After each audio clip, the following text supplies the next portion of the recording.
Hi, I'm Kesenya and welcome to Guiding Star Astrology. I'm your Astro Weather Girl, here with this week's Astro Weather Report. I'm going to show you how the stars are going to affect your life this week.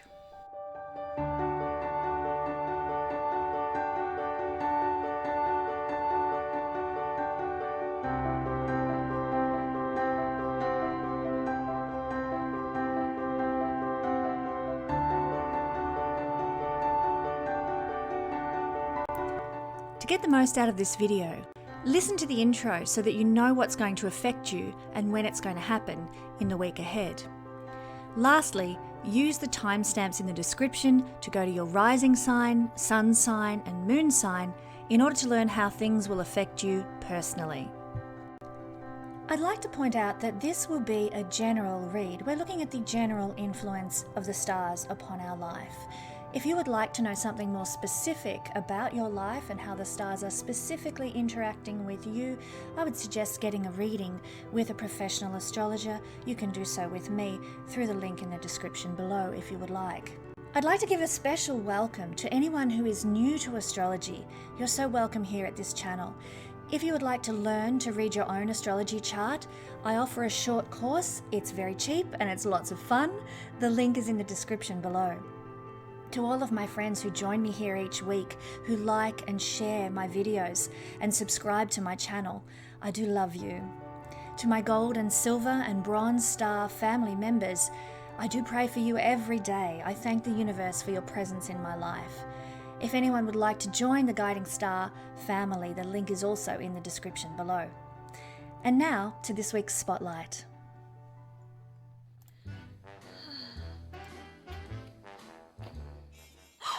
You've caught me!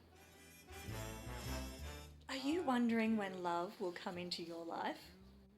Did you know that it takes at least 3 energy triggers to bring love into a person's life? And that there are 62 different triggers for bringing love into your life? If you're an aspiring astrologer, this is something you need to know, as the number one question astrologers get asked is, when is love coming into my life? Why not join me for my course in finding out when love will come? Find it out for yourself, find it out for your clients. Let's learn together when the stars will align for love. The link to my astrology course is in the description below. And remember, every one of us deserves to know love. With nothing to do but to give. Well, thank you for joining me for my Patreon video this week, where we're looking at the eclipse, the new moon eclipse that it's occurring in the sign of Gemini.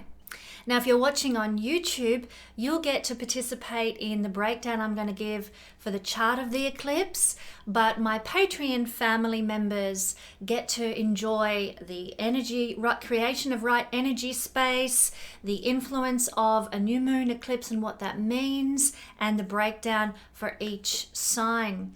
So if you want to be part of the Patreon family and participate in that, head on over to the link in the description below and join on up. It's really quite cheap. $5 a month gets you so much more than this. In fact, I've got a few educational videos coming out in the months ahead that are going to be fantastic. You won't want to miss them if you want to learn more about astrology, as well as to receive the bi-monthly breakdowns for your sign of the energy of the moon.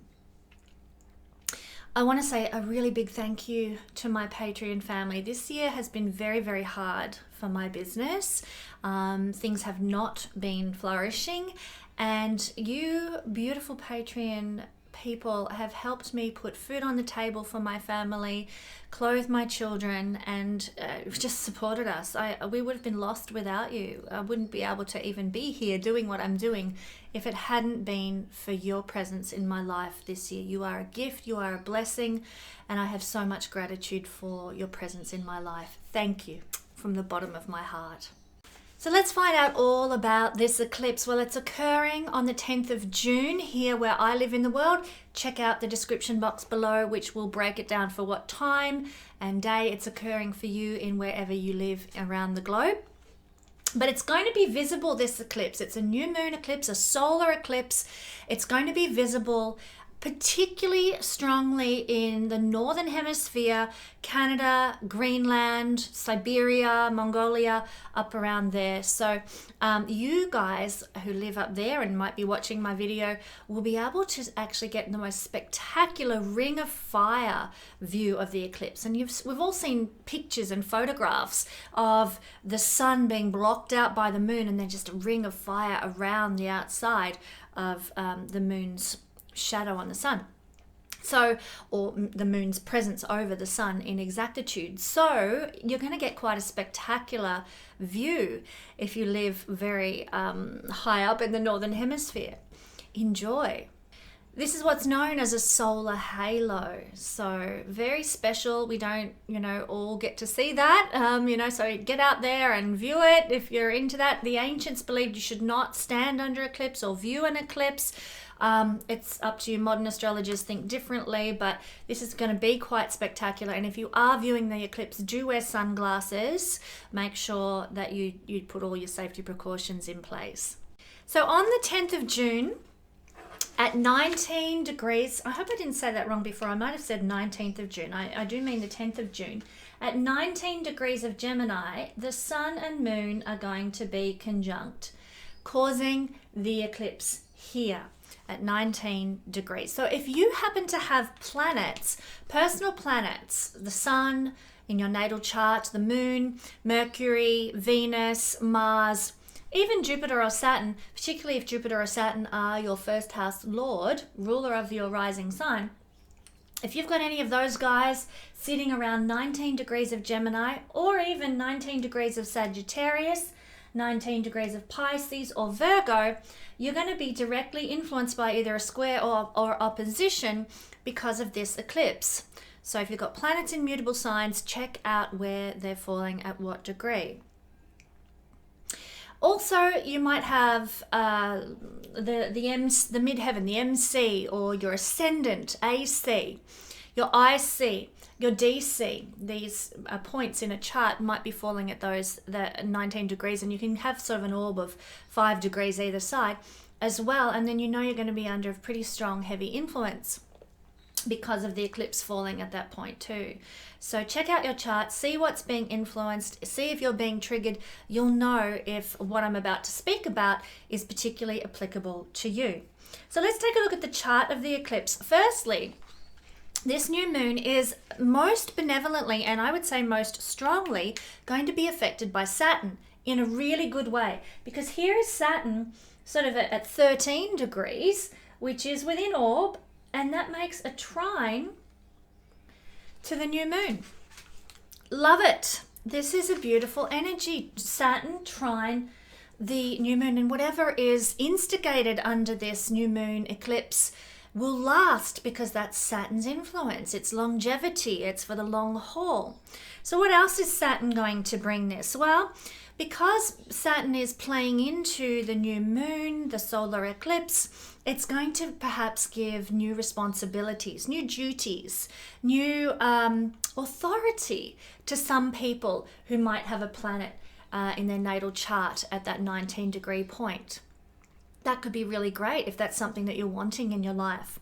It's going to give more patience, it's going to give more emotional strength to people who are under a stronger influence of this eclipse as well. Saturn can indicate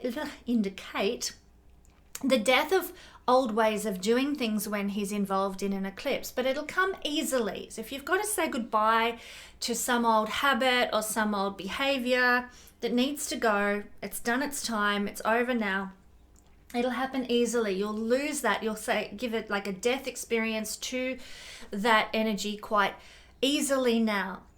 Death to old ways, death to old duties, death to old work situations. In order to make space for the new comes with ease and room for growth. Now that's the Hellenistic interpretation of Saturn when he's involved in an eclipse, because in the Hellenistic view, Saturn has connections with death. Remember, ancient Hellenistic astrology did not incorporate Pluto, which is what we modern astrologers associate with death, or they didn't incorporate Neptune or Uranus as well. So keep that in mind. That's the Hellenistic perspective, that death of old ways and duties and work. But some traditions, and Saturn is tradition, can also give solutions to issues in our life right now. So old ways of doing things are represented by Saturn. And you might find that if you look at some old patterns or some old habits that you have, or maybe you look back to your childhood and you think, I used to do it like X, Y, Z, I used to do it like that. Maybe if I incorporated that now into my life, I'd actually have some success. Old ways of doing things can be benevolent, a trine, in our new circumstances, new situations in life. So look at old habits, old patterns, old traditions, and see in what way they can bring benefit into your current life circumstances. Saturn gives good instincts regarding our home because the moon's involved in this, our family, our relationships, and our emotional choices when Saturn makes a significant trine to the moon. And this is a significant trine to the moon. Every month Saturn trines the moon twice. So that goes by without us really kind of even noticing it a lot of the time.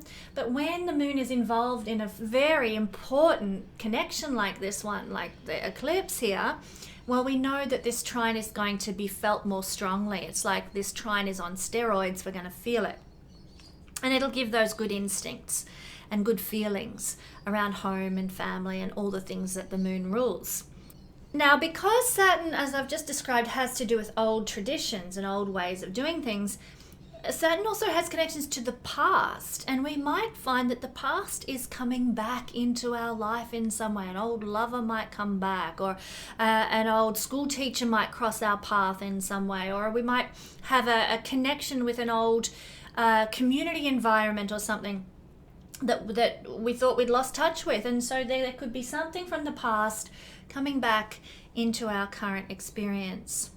That is what we see with the Pluto trine to the eclipse. Now, at the same time, although it's not really connecting in with the eclipse, we'll still be feeling the influence of Pluto-Mars opposition, which I talked about in my Astro Weather Report this week. Do check that out if you haven't already, to know what that is going to be all about. It's pretty heavy duty.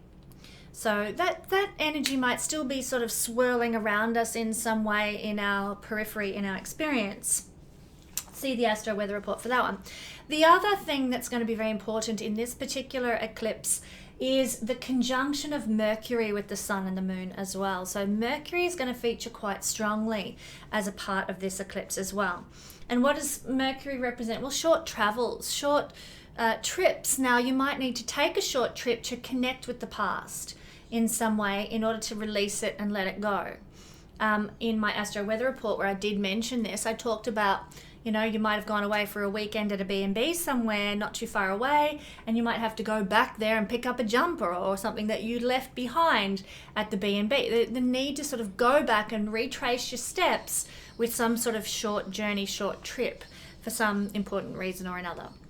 Because Mercury is communicative and all about discussion and talking and sharing ideas verbally, there will be some important communications that take place, some important discussions, maybe even some important emails or important social media posts that you just need to see as a part of your journey in this lifetime. So be attentive to the things people say to you, to the emails you receive, to the social media messages that you're getting, and try and, see how they apply to your life or impact your life, because they could be very profound and powerful now involved with this, Mercury involved with the eclipse. We could also have some unexpected changes in our social circles, with our friends, with our connections, with even our education or a small business circumstance as well, that could prove quite interesting, because eclipses bring change.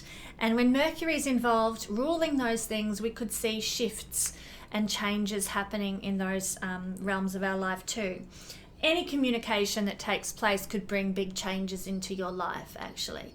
So expect that sudden email out of the blue that transforms your whole journey. That could happen. Sudden news. It could even be that there is something in the news that you watch on the telly or on the, website news or whatever, and that absolutely changes your whole world. especially if you have your own personal planets in a conjunction with this particular eclipse, conjunction, opposition, or square. Now, of course, the moon at this time is moving through the sign of Gemini, and the final aspect that the moon is going to make while it's in the sign of Gemini is going to be a square to Neptune in Pisces. That then tells us, because there's a hard aspect being made as the moon's final aspect, it tells us don't instigate anything new under this energy.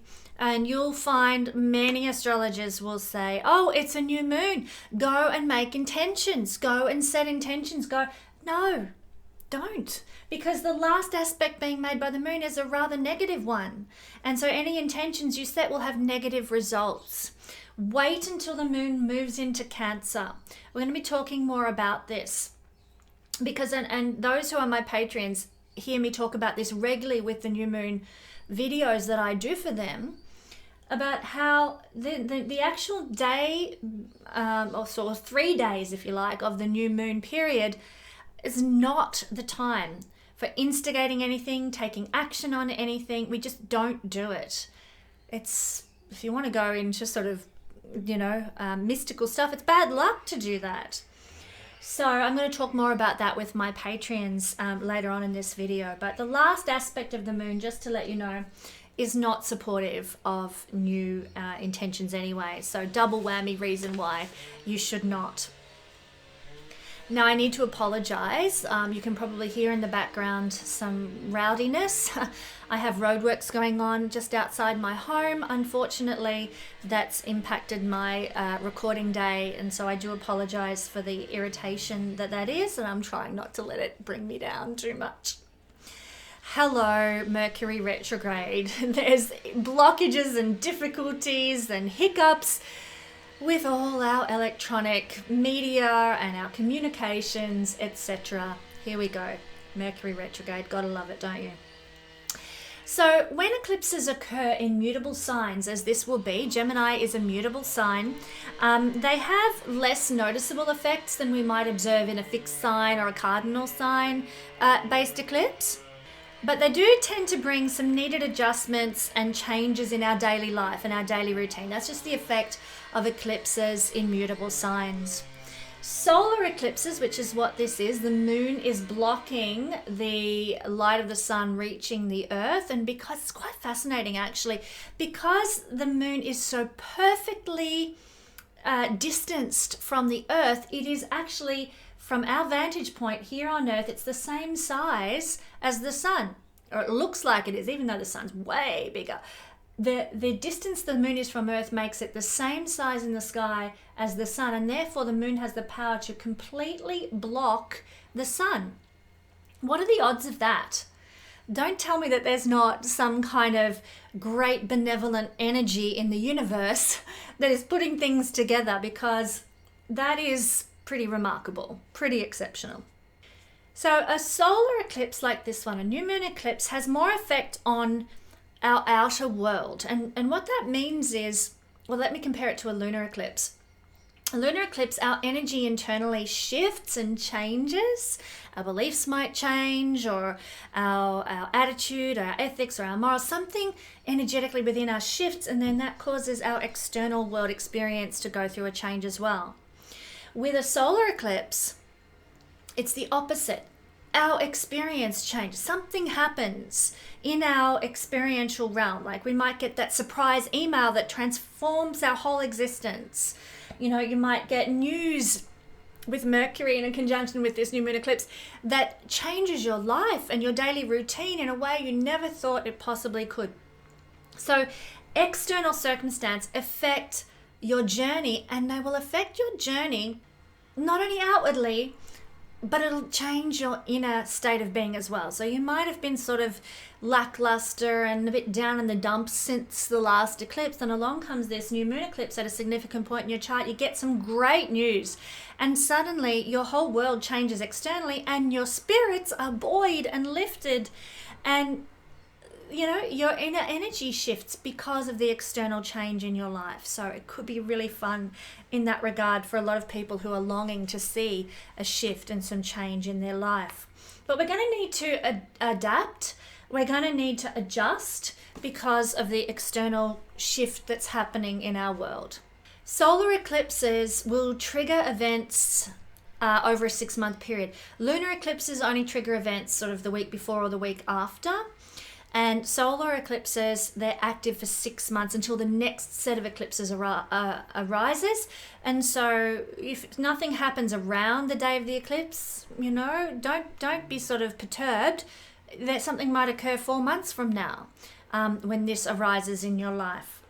Solar eclipses also tend to relate to leaders, power players, celebrities, very solar figures in the world. Whereas lunar eclipses are about the masses, about large collective groups of people. And so we're going to see some shifts potentially occurring in leaders, occurring in celebrity circles. Some celebrities might die. Eclipses do often bring sort of states of passing away. Sometimes even benevolent eclipses, because, you know, you might be a celebrity, but hey, I'm 95 years old as a celebrity. Well, maybe my time's come, you know? So don't be surprised to see some celebrities sort of saying, see you later, see you in the next life, right now as well. And one thing that some traditional Hellenistic astrologers adhere to, and I don't really agree with this, but I want to share all the information for you and you can sort of make up your own mind. One perspective in Hellenistic astrology is that the duration that the eclipse lasts for will be the duration of the effect that the eclipse is going to have in the world.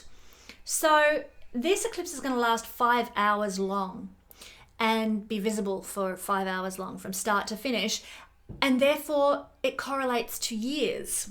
So those Hellenistic astrologers who adhere to that principle would assume that this eclipse will be in effect for 5 years. Now, that may also apply that it's 5 years in effect in the countries that it's visible from.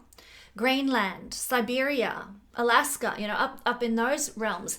They're the ones who are going to experience the 5-year effect of this solar eclipse. So if you're into Hellenistic theory, that one might be of interest for you. But it's a good energy for starting new ventures when Mercury is no longer retrograde, when the moon is out of Gemini for a start, and when the moon is no longer invisible in the conjunction with the sun. So it's really a planning time. And like all new moons, it's a releasing time. We're going to talk more about that with my Patreons.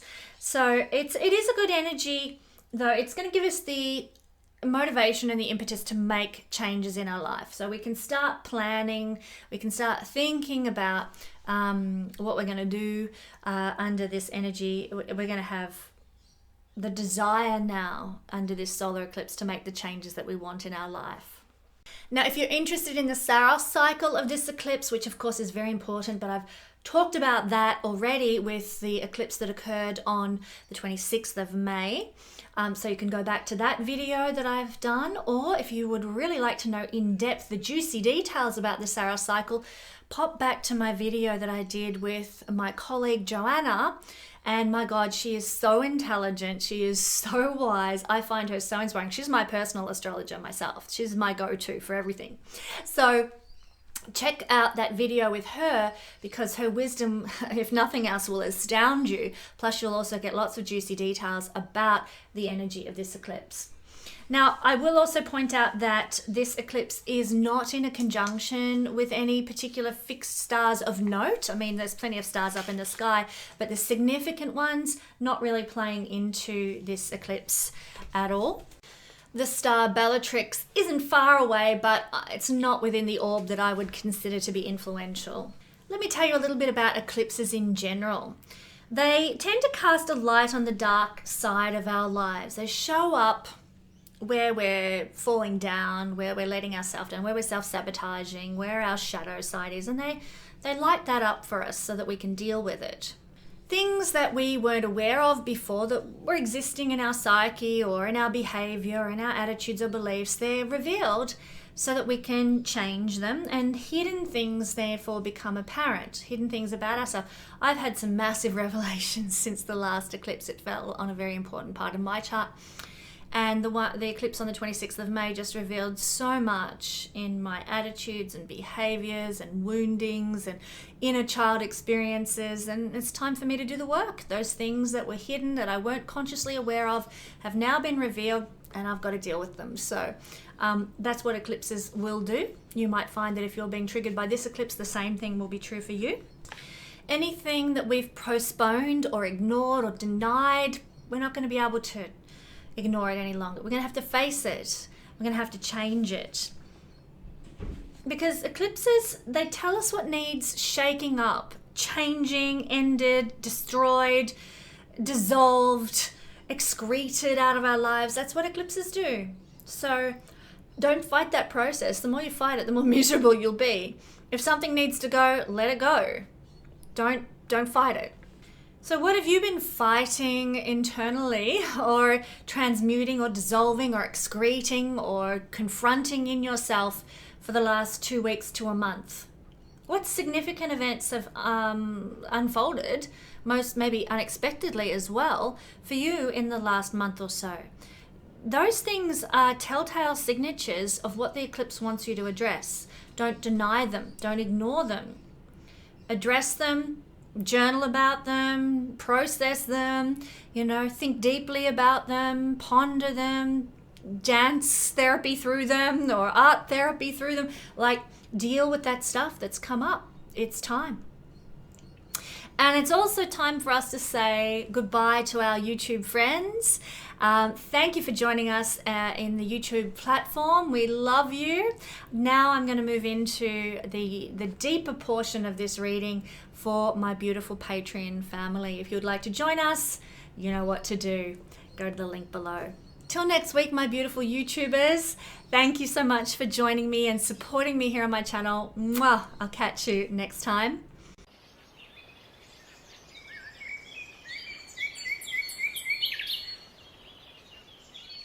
Oh, golly, golly, golly. Sound like Dallas. Golly, golly, golly, golly, golly, golly. Well, thank you for joining for chart for the eclipse. But coming up now,